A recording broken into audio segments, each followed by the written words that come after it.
할렐루야. 오늘 이 밤에 사랑하는 모든 여러분들 위해 우리 하나님의 크신 은혜와 축복이 함께 하시기를 주님의 이름으로 축원합니다. 전사님 오기에 안 꽂혀 있다는 말씀이셨나요? 아까? 된다는 얘기인가요? 오케이. 좋습니다. 네, 오늘 함께 우리가 이제 예레미야서 48장에 있는 말씀을 우리 함께 묵상하고자 합니다. 여러분 오늘 PPT를 좀 띄워주시면 좋겠는데요. 오늘 본문 말씀에 있는 큰 주제는 여러분 이 모압에 대한 하나님의 예언, 심판 예언입니다. 오늘 우리가 말씀을 쭉 읽어보면 여러분 예레미야서는 46장부터 51장까지는 다시 한번 여러분 이방에 대한 심판, 우리가 이제 예레미야서는 계속 무엇인가가 진행이 되고 또 다시 진행이 되는가 하면 이제 다시 반복이 되는 성향이 있는데, 이제 예레미야서 마지막 부분 중에서 특별히 이 46장부터 51장은 이방인들에 대한 여러분 심판이 나옵니다. 우리가 예를 들어 지난주 같은 경우는 두루와 시돈에 대한 심판, 블레셋에 대한 심판을 우리가 함께 묵상을 하였는데요. 오늘 우리에게 주어진 말씀은 바로 이 모압에 대한 말씀이죠. 근데 오늘 이 말씀을 보면 그 어떤 장보다도 가장 긴 아주 자세하게 그 심판이 어떠할 것이고 그 모압에게 닥쳐질 하나님의 재난이, 하나님께서 그들 위에 부으신 재난이 어떠할 것인지를 정말 가장 자세하게 기록한, 그 어떤 장보다도 그 어떤 지옥보다도 자세하게 기록한 장이 바로 오늘 이 본문 말씀 예레미야 48장 말씀입니다.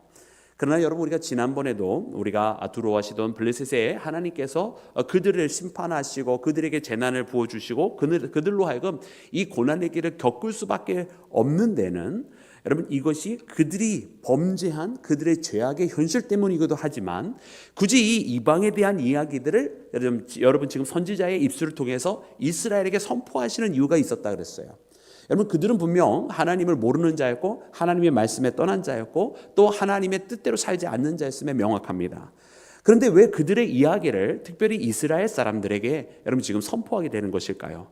그것은 우리가 이미 묵상한 바와 같이 이것이 바로 이스라엘에게 거울과 같이 되어서 이처럼 하나님의 말씀에 떠나고 이처럼 우상을 자신들의 신처럼 모시고 살아가는 그들에게 닥쳐질 미래가 무엇인지를 이스라엘에게 바라보게 하시는 것입니다. 그러므로 하나님의 자녀는 어떻게 되느냐? 하나님의 자녀들은 그렇게 하나님의 뜻에서 벗어난 자들과 같은 운명을 결단코 당해서는 안 되는 거예요. 그런데 이스라엘의 현실, 저 유다의 현실은 무엇이었냐면, 그들은 분명 하나님의 백성이라고 하는 이름은 가지고 있었지만 그들의 모습이 저 이방인들과 결단코 다르지 아니하였고, 그래서 하나님을 모른 채 우상을 숭배하는 모습, 그들이 하나님보다 세상의 물질과 돈을 사랑하여서 욕심을 부리고, 그리고 그들이 이방을 압제하고 핍박을 하며 살아가는 그 모습, 그들이 음란하게 살아가는 그 모습이 전혀 다르지가 아니했어요. 그렇다고 한다면 여러분, 하나님께서 저 이방 땅을, 저 이방 족속들을 그와 같은 이유 때문에 그들의 음란과 범죄와 그들의 우상 숭배로 말미암아 하나님께서 심판을 내리셨다고 한다면, 지금 하나님의 백성이라고 불리는 이들에게는 하나님께서 어떻게 하시겠느냐는 거예요.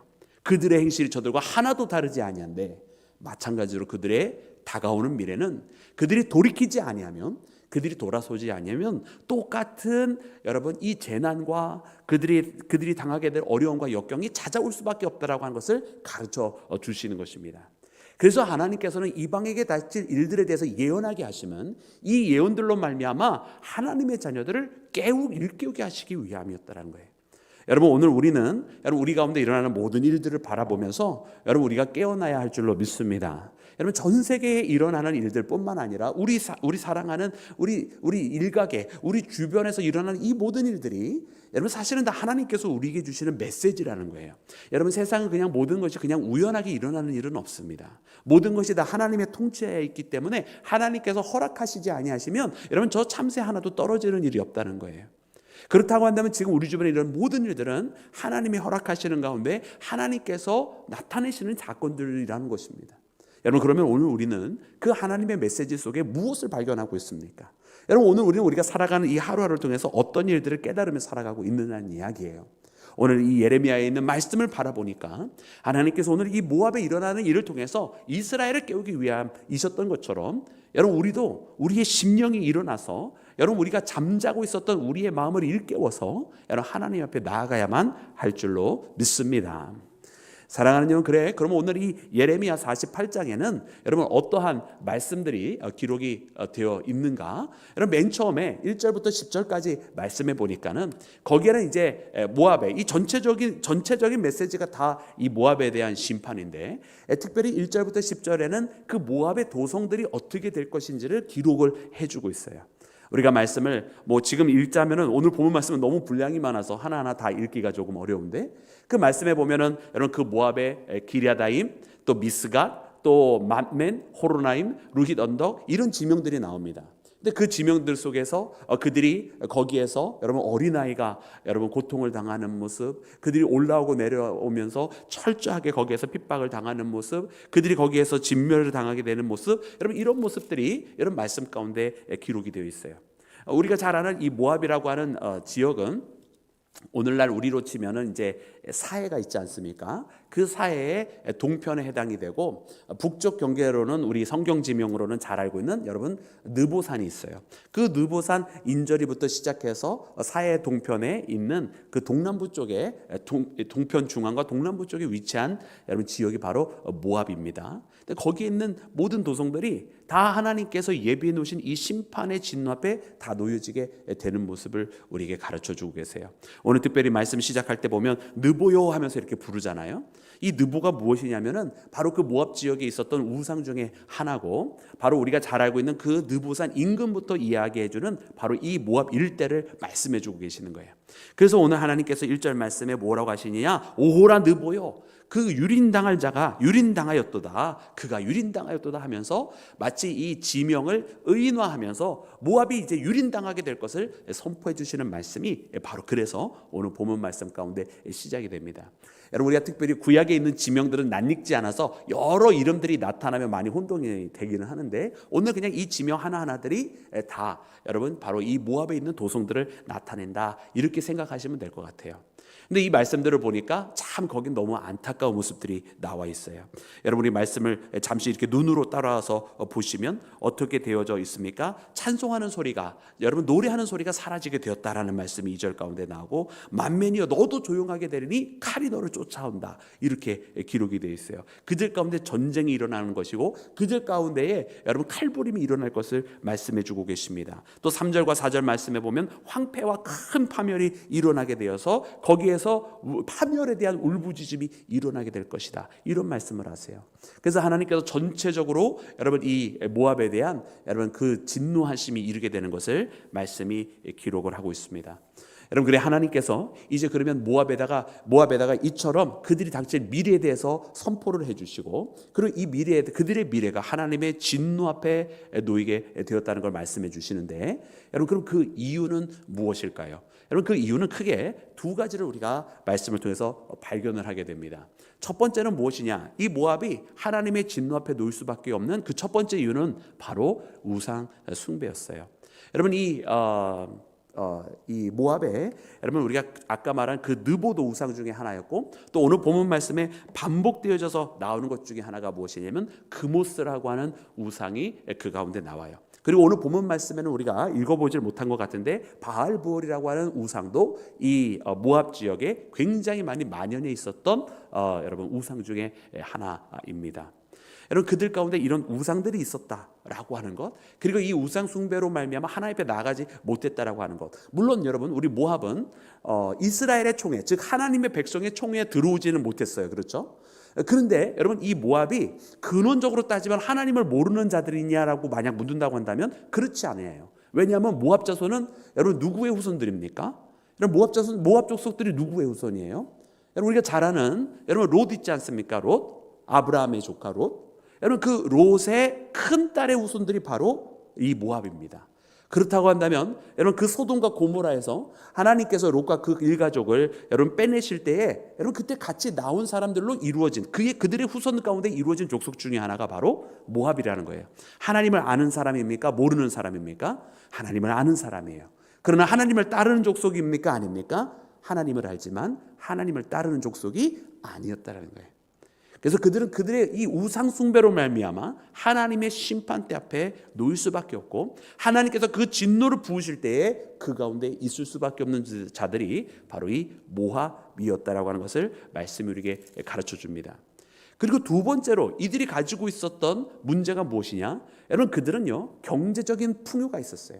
그리고 이 경제적인 풍요 때문에 그들은 하나님이 없어도 된다고 하는 그런 교만함에 빠져 있었던 것을 보게 됩니다.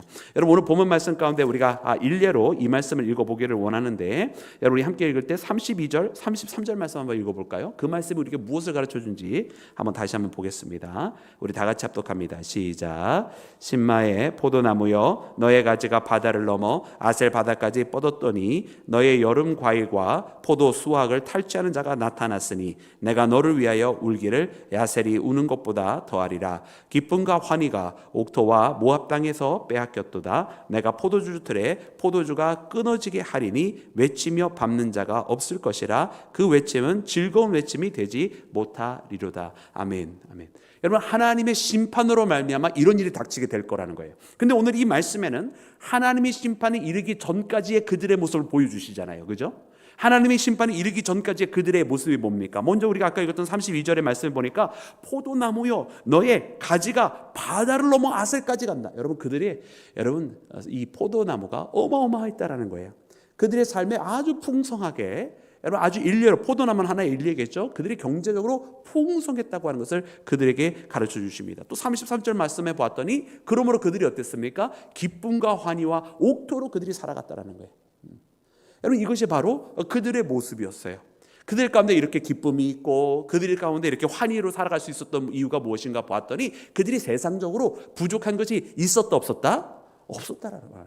세상적으로 부족한 것이 없으니까 여러분 참 놀랍지 않습니까? 여러분, 우리는 너무나 잘 알아요. 이 세상적으로 부족한 것이 없으면 우리는 뭐 하며 살아가죠? 하나님께, 여러분 혹시 모르세요? 여러분, 우리 하나님께 뭐 하면서 살아가요? 우리 가운데 하나님께서 부어주신 은혜로 충만하면 감사하며 살아가잖아요. 그죠? 우리가 하나님 앞에 감사하며 살아가요. 그런데 실제로는 어떤 일이 벌어집니까? 우리가 부족한 게 없으면 실제로는 하나님 앞에 감사는 잠깐 하고 계속해서 하나님의 은혜가 부어지고 부족한 게 없으면 하나님을 사실 조금씩 잊어버리면서 살아가더라고요. 그게 당연한 줄로 알고 그 은혜와 축복이 늘 항상 있을 것처럼 생각을 해서 마땅히 자기가 그런 축복을 받을 만한 당연한 삶 속에 있는 줄 알고 그렇게 살아가더라고요. 이 모압은 바로 그런 것 같아요. 이 모압이요, 그 가운데서 여러분 그들이 큰 어려움이 없었습니다. 그들이 이렇게 살아가면서 그들의 포도나무가 아주 무성했었어요. 여러분, 부족한 게 없었다는 이야기예요. 그런데 여러분, 그 세월은 하나님께서 어느 순간 이제 그만하고 외치실 때에 끝나게 된다는 거예요. 그리고 오늘 하나님께서 이 바벨론을 통해서 그들에게 그 마지막을 알려주시는 것을 봅니다. 여러분, 그래서 이들은 하나님이 없어도 된다고 하는 이 생각, 하나님 없이도 그들이 잘 살아왔다고 하는 이 생각, 그리고 그 우상 숭배를 계속하면서 살아왔던 그 생각이 어디서부터 비롯이 되냐면 바로 그들의 생활에 부족함이 없는 것에서 시작이 됐어요. 생활에 부족한 게 없으니까 신앙생활을 굳이 해야 되는 이유를 모르겠고, 그들이 굳이 지금 하고 있는 이 우상을 버릴 이유가 없다라고 생각했던 거예요. 아니, 더 나아가서 그들이 알고 있었던 여호와 하나님, 그들의 선조의 하나님보다 지금 자기들이 자기 눈앞에 있는 이 금모소를 섬길 때 더 많은 복이 자기들에게 있으니까 그것이 자기에게 진짜 필요한 것이 아닌가라고 생각을 했던 거죠. 여러분, 우리는요, 진짜 신앙은 여러분 우리가 잘 되기 위해서 믿는 게 신앙이 아닙니다. 물론 우리가 초신자 때 아무것도 모를 땐 그렇게 신앙생활 시작할 수 있어요. 내가 내 힘으로 할 수 없는 거 신이라고 하는 어떤 존재한테 비로소라도 이것을 얻어야 되니까 신적인 존재를 의지하지 하면서 그렇게 신앙생활 시작했는지는 몰라요. 그러나 진짜 신앙은 그것이 아니라, 진짜 신앙은 내가 나의 계획과 나의 원하는 것을 위해서 하는 것이 아니라 나보다 지극히 높으신 그분이 그분의 역사를 이루어 가시고 그분의 목표를 말씀하시고 그가 원하시는 일들을 말씀해 주실 때 그가 지시하는 방향으로 우리가 그분 앞에 속하여져서 나아가는 것, 여러분 이것이 신앙생활인 줄로 믿습니다. 아멘이십니까? 제가 억지로 아멘하라니까 아멘하는 거 아니죠? 여러분, 우리의 신앙은 바로 그거거든요. 내가 안 된다 할지라도예요. 그러므로 하나님께서 그분의 목표를 이루어 가신다고 하실 때에 내가 원하는 것이 이루어지지 아니한다 할지라도 그분이 나로 하여금 지금 이것을 원하시면, 때로 그래서 나의 발걸음이 조금 뒤처지고 때로 나의 발걸음을 무겁게 하셔서 당장 내가 나가고 싶은데 나가지 못하게 막는다 하실지라도 지금 그것이 하나님의 역사를 이루어 가시는 방법이라고 한다면, 그리고 하나님께서 그것을 원하시기에 나를 잠시 멈춰 세우셨다고 한다면 그 길에도 순종할 수 있는 것이 바로 신앙생활이라고 하는 것입니다. 왜? 나의 목적은 안 이루어져도 하나님의 목적이 이루어지고 있으니까. 여러분, 우리는 이것을 가지고 항상 나아가야 할 줄로 믿습니다. 이것이 바로 신앙의 성숙함인 거예요. 그런데 모압은 왜 그것을 못했는가? 그것을 할 만한 세상의 여건이 너무나 좋았던 거예요. 너무나 좋으니까 오히려 하나님을 못 바라보더라는 거예요. 여러분, 우리가 많은 사랑하는 여러분들도 많은 경험이 있으시겠습니다만은 우리가 언제 신앙이 깊어지는가 한번 돌이켜 보면은요, 우리가 하나님 앞에 큰 은혜를 받았습니다, 그 후로부터 계속 신앙이 깊어졌습니다, 이런 경우 별로 없고 다들 고난 가운데 하나님을 깊이 만나더라고요. 그렇다고 맨날 고난당하라는 이야기는 아닙니다. 그러니까 여러분들 아멘 안 하시는 이유를 제가 잘 압니다. 그렇지만은 우리가 고난을 당해봐야 하나님을 깊이 만납니다. 내 마음에 아픔이 있고 내 마음에 절실함이 있고 내 마음이 찢어지는 것 같을 때에 그 내 마음속에 나는 피눈물이 나는 그 순간에 하나님을 깊이 만나게 되는 경험을 우리가 정말로 많이 하게 되는 이유가 바로 거기 있어요. 그런데 오히려 세상적으로 부족한 것이 없으니까 하나님을 모르게 되더라는 거죠. 여러분, 그래서 오늘 본문 말씀에는 아주 기가 막힌 말씀들이 몇 가지가 상징적으로 나오는데 11절 말씀 같은 경우는 이렇게 표현을 해주고 있습니다. 우리 11절 말씀을 먼저 읽겠습니다. 우리 다 같이 합독합니다. 시작. 모압은 젊은 시절부터 평안하고 포로도 되지 아니하였으므로 마치 술이 그 찌기 위에 있고 이 그릇에서 저 그릇으로 옮기지 않음 같아서 그 맛이 남아있고 냄새가 변하지 아니하였도다. 아멘. 여러분, 이것이 바로 모압에 대한 표현이었어요. 젊은 시절부터 어땠다고요? 평안했다고요. 여러분, 포로도 되지 않고 평안하였더니 여러분, 이것이 마치 무엇과 같았다? 이 비교는 좀 나중에 설명을 해드릴게요. 근데 결국은 그들이 돼야 될 게 되지 못한 거예요. 왜? 평안하고 포로가 되지 않아서 변해야 되는데, 그리고 이 무엇인가 하나님께서 목표로 하신 그것이 있는데 그것을 나아가지 못하고 그냥 그들이 그 상태로 머물러 있어서 변하지 않아서 결국은 하나님께서 원하시는 그것이 그 존재가 되지 못했다고 말씀을 해주시는 거거든요. 왜요? 편안하고 포로가 되지 않아서.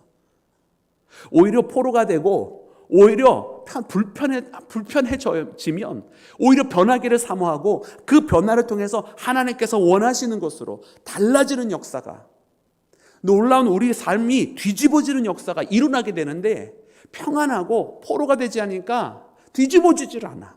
하나님은 우리에게 있는 모든 찌꺼기를 벗겨내어 버리고 새로운 존재로 날마다 우리를 만들어가기를 원하시는데 그 존재가 되지 않는 거예요. 왜? 지금이 평안하고 지금이 좋사오니. 그러니까 십자가로 나아가지 않고 초막셋이나 짓고 거기에 머물러 있으려고 하는 신앙이 되어버렸다라는 말이에요.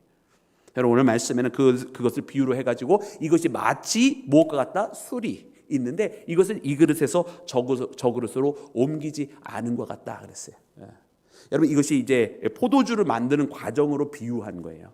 그래서 포도주를 만들 때 이쪽 그릇에서 때가 되면 저쪽으로 옮기면서 여러분, 거기에 있는 이 발효 물질들이 좀 다시 달라지게 되고 변화가 되고, 오히려 가만히 내버려두면 나중에는 이 냄새를 참을 수 없는 아주 더러운 냄새가 된다고 그래요.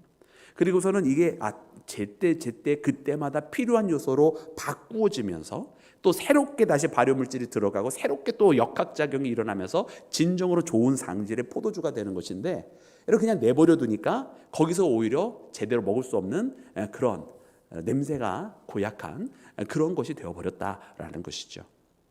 그래서 사랑하는 여러분, 이 말씀을 보니까 여러분, 우리는요, 때로는 이 그릇이 너무나 편안하고 좋아도 하나님께서 저 그릇으로 옮기겠다 하실 때 우리 옮겨줘야 돼요. 자꾸 안 가려고 하니까 하나님께서 그냥 뽑아서라도 옮겨주시잖아요. 근데 이렇게 뽑아서라도 옮겨 놓으실 때에 그때라도 가면 되는 거예요. 비록 힘들지라도. 근데 그때마저도 안 하면 여러분, 오늘 이 모압처럼 심판을 당할 수밖에 없는 것입니다. 왜? 변해야 되는데 변하지 않으니까. 하나님께서 원하시는 하나님의 백성의 모습이 있는데 그 안에 들어오지 못하니까 결국은 진노의 자식이 될 수밖에 없으니까. 여러분, 그래 오늘 이 말씀을 보면서 여러분, 이 모압이 심판을 받을 수밖에 없었던 이유, 그 우상 숭배와 여러분 그리고 그 경제적인 풍요로 인한 여러분 그 교만함을 바라보면서 여러분, 오늘 우리는 반드시 깨어서 여러분 오직 하나님만을 섬기는 믿음의 자녀가 되기를 주의 이름으로 축원합니다. 그런데 여러분, 이 모습이 누구의 모습과 똑같았습니까? 이스라엘의 모습과 너무 똑같았다는 거예요. 오늘 이 모압의 모습이 이스라엘의 모습이에요. 오늘 본문 말씀에는 다만 여기에서 그모스의 이름이 나오고 느보의 이름이 나왔을 뿐, 실제로 이스라엘 안에도 바알이 있었고요, 아세라가 있었지 않습니까? 여러분, 그리고 더 나아가서 저 힘논 골짜기에는 몰래까지도 있었어요. 인신공양을 했었던. 여러분, 그런 모습들을 바라보면 이 이스라엘이 결단코 이 나머지 이방 족속들과 다른 것이 하나도 없는 거예요. 그리고 그들이 돈을 사랑하기를 얼마나 많이 사랑했습니까? 그들이 재물을 너무나 많이 사랑했어요. 그리고 그 아세라 신상, 왜 그 우상을 섬기냐면 그 아세라 신상이 여러분 배가 이만하게 나오고, 그리고 이 여성의 유방처럼 생긴 것이 막 여러 개가 달린 것이 이렇게 풍요롭게, 그게 바로 풍요의 신이거든요. 풍요의 신. 사람들은 풍요의 신을 좋아해요. 어느 중국 식당 갔더니 거기에 이렇게 귀가 이만하고, 그리고 이만큼 배가 나온, 그래서 거기에 글자가 하나 써 있어요. 복자, 이렇게 딱 써 있다. 복자. 왜요? 사람들은 그렇게 풍요롭고 복 받는 거 좋아해. 이게 맞는지 틀린지는 모르는데 그 복자를 이렇게 거꾸로 해서 또 매달아 놓은대요, 식당은. 그러면 그게 올레자하고 좀 비슷해진다나요? 그래서 복이 와라 뭐 이런데요. 여러분들이 그들한테 복이겠죠. 사람들은 복을 좋아하는 것 같아요. 재정적인 풍요와 안락. 그런데 때로는 물론 하나님께서 우리 가운데 부족하지 않게 부어주실 줄로 믿습니다.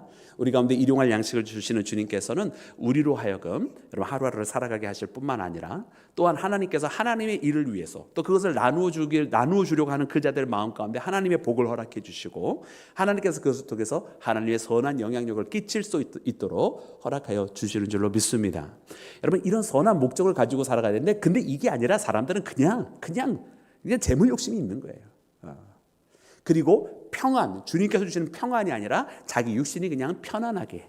그런데 여러분, 오늘 말씀에 보니까 이 모압이 그래서 망한 거예요. 그래서 하나님께서 이 이스라엘에게, 지금은 이제는 우리가 다시 과거로 좀 거슬러 올라왔잖아요. 다시 이제 멸망하기 직전 상황으로 온 건데, 시대적으로 이야기하면 여러분, 그때 보면 이스라엘은 차라리 그때 하나님께서 왜 바벨론 손에 넘기셨습니까? 이스라엘을 위한 영원한 패망과 심판이 아니라 도리어 하나님께서 그것을 통해서 새로운 하나님의 나라를, 하나님의 백성을 세우시려고 했다는 거예요. 그리고 이것을 하기 위해서는 무엇이 필요합니까? 포로됨이 필요했었다는 거예요. 그들의 모든 것을 잃어버리고, 그들이 해야 했었던 모든 그동안의 안락한 삶을 잃어버리는 것, 자신의 주권을 잃어버리는 것까지. 그러나 그때야 다시 그들은 하나님을 바라보고, 그때서야 그들이 다시 시온을 그리워하면서 하나님 앞에 나와 예배했던 그 순간을 기억을 하게 되었다는 사실을 여러분, 우리가 깨달아야 할 줄로 믿습니다. 할렐루야.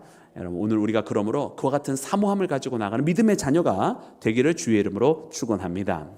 그래서 오늘 말씀해 보니까 하나님께서, 다시 PPT 보여주세요. 하나님께서 오늘 이 모압에게, 그래서 이 결론적으로 여러분, 이 모압에게 하나님의 심판이 도래할 수밖에 없음을 마지막 36절부터 쭉 기록을 해주시기를 시작을 합니다. 이 심판은 벗어날 수 없는 심판이고, 이 심판은 하나님께서 저들에게 정해놓으신 심판이라고 하는 거예요.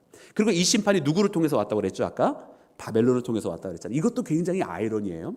왜냐하면 우리가 이제 여호야김 시대 때 이야기를 보면, 이 여호야김이 결국은 바벨론에 의해 세워졌지만 바벨론에 의해 이제 저항하면서 여러분 오히려 이제 멸망하게 되는 이제 유다의 왕이지 않습니까?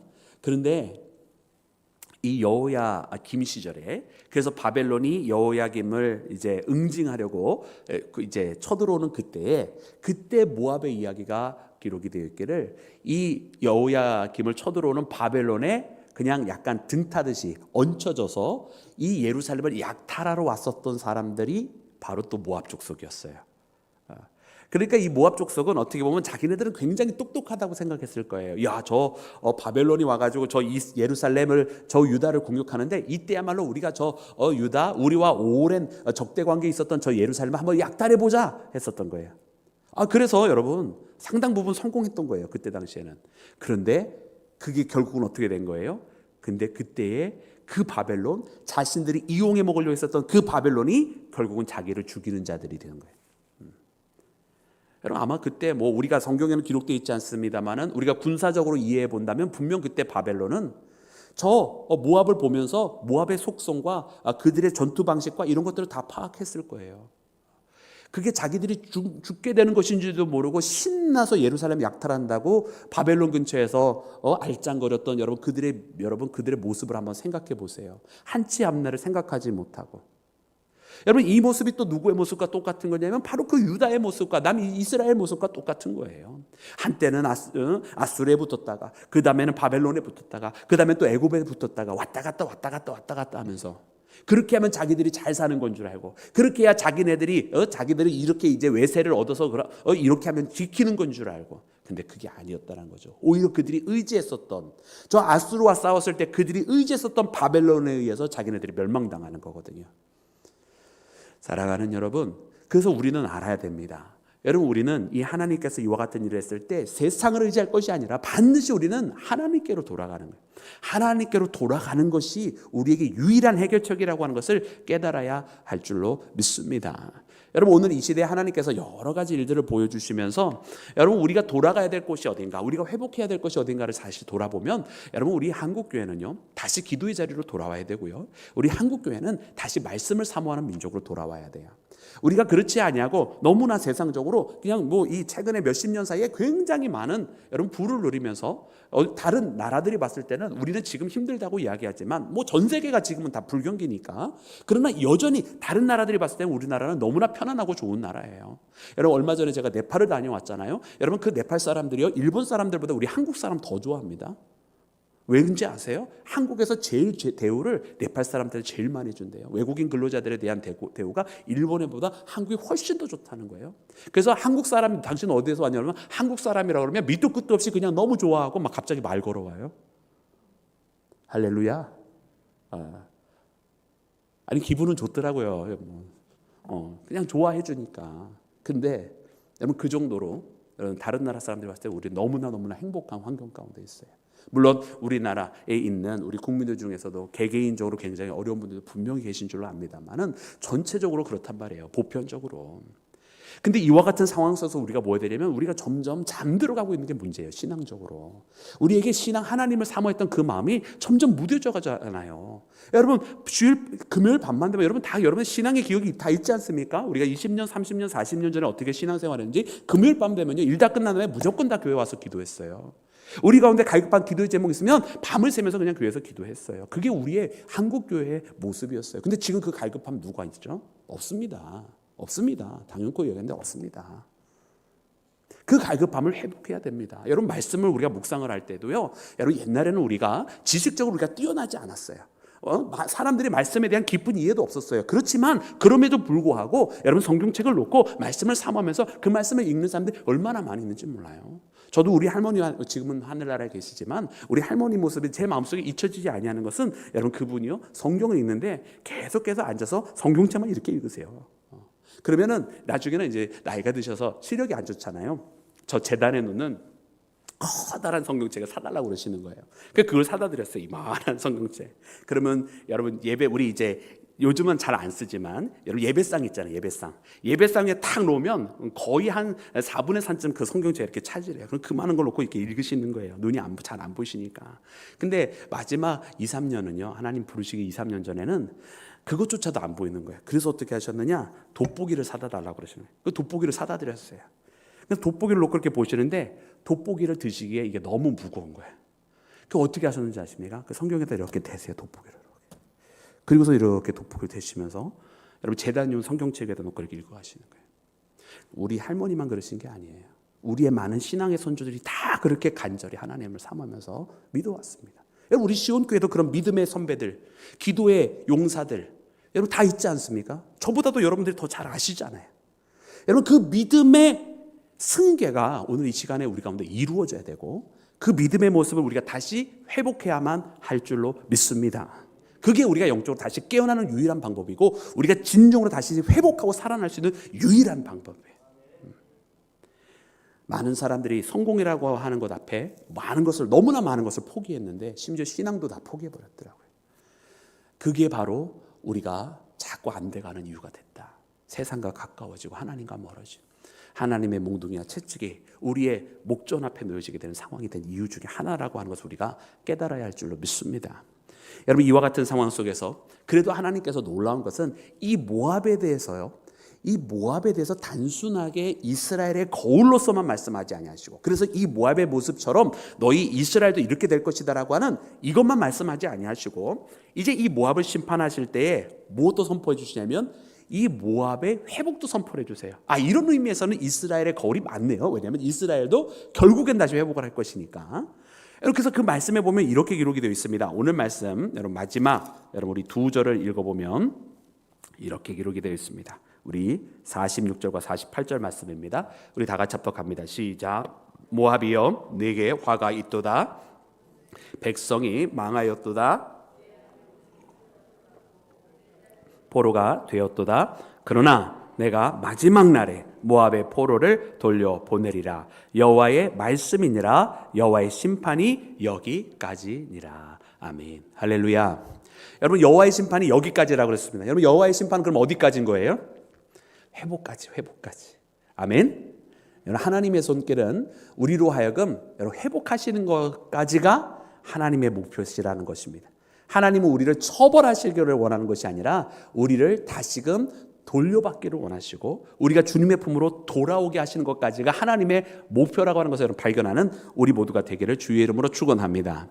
그런데 여러분, 이 모습을 보면 우리가 무엇을 깨달느냐면, 오늘 이 모습을 여러분 딱 그려보세요. 하나님의 심판이 먼저 쫙 있잖아요, 그죠? 그리고 이 이방 땅의 심판, 이방 족속들의 심판은 또한 이스라엘의 심판이기도 하잖아요. 왜냐하면 이 심판은 이스라엘에게도 분명히 일어나게 됩니다. 근데 이 이스라엘에게 일어나게 때 이 포로가 되어짐의 사건이 벌어지게 되었을 때에 여러분, 그들 가운데에 이제 포로로 가는 자들이 있고 또 그들 가운데에 남는 자들이 있어요, 그죠? 그 땅에 남게 되는 자들이 있어요. 그러면 이 남는 자들은 어떤 일이 벌어지냐? 이제는 옛날과 같은 그런 이 땅의 분기수를 나누었던 이 경계가 사실은 조금은 모호해져요. 우리가 그 모호성에 대해서는 우리가 예전에 함께 말씀을 묵상하면서 저 바벨론이 세운 총독이 있었고 모압에서 그 음모를 꾸며가지고 암살을 했고 했던 이런 역사들을 보면 이 국경이 명확하게 뭐 보초들과 병사를 세워서 지키는 국경이 아니라 굉장히 이제 이미 이 바벨론에 의해서 무너진 나라들이기 때문에 모호해져 있는 것을 우리가 발견을 합니다. 여러분, 그래서 이 말씀들을 보니까 여러분, 이와 같은 상황 가운데 다시 모압이 일어나는데, 이 다시 일어나는 이 모압은 옛날과 같은 모압이라고 하는 옛 모압 족속의 회복이 아닌 거예요. 이미 이제 남는 자들이 거기에서 이제 아수르에 의해서 바벨론에 의해서 한번 쫙 지나간 다음에는 더 이상 국경의 개념이 여러분 명확하게 옛날처럼 적용을 할 수가 없는 거예요. 그럼 다시 새롭게 되어지는 자들은 어떻게 되는가? 남은 자들로 새롭게 구성이 되어지는, 그 남은 자들이 서로 얽혀지고 되어서 새롭게 되어지는 것을 이야기해요.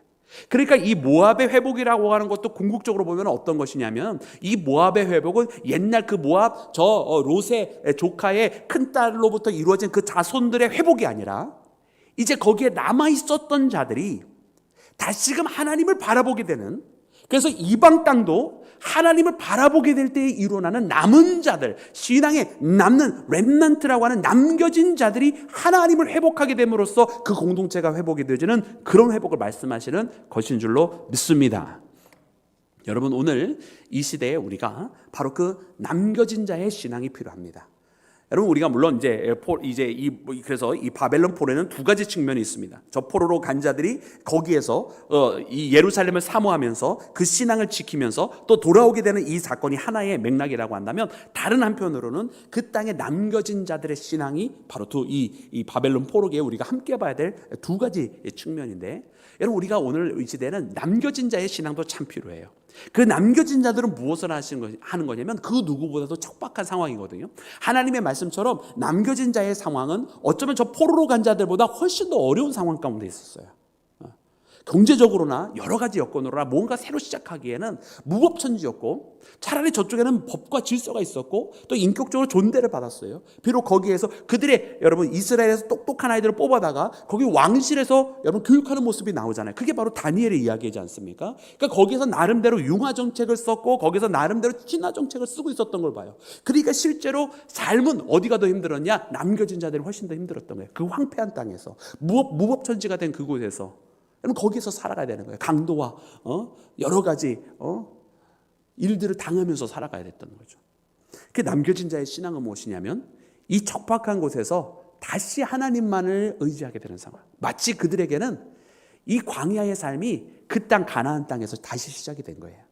저 애굽을 빠져나왔을 때 광야를 거쳐서 가나안에 들어왔는데 이제 이 바벨론의 포로 때에 남겨진 자들은 뭐냐면 남겨진 그곳이 물론 물리적으로는 가나안 땅이었지만 그러나 실제로 그들의 삶은 이 바벨론 이후에 황폐하게 되어서 다시 광야가 되어진 것이고 그 광야에서 다시 누구를 만나야 되는 거냐? 다시 하나님을 만나야만 하는 그 상황이 되었다라는 말이에요. 그리고 하나님을 만날 때에 회복이 되어지는 것인 줄로 믿습니다. 여러분 그러므로 오늘 우리가 광야에 있습니다. 여러분 광야, 그 광야 속에 여러분 하나님을 다시 만나고 하나님께서 그러나 그 마지막 때에 그날에 내가 다시 회복하리라고 돌려보내리라고 하신 이 말씀이 오늘 우리의 삶 가운데 이루어지기를 주님의 이름으로 축원합니다.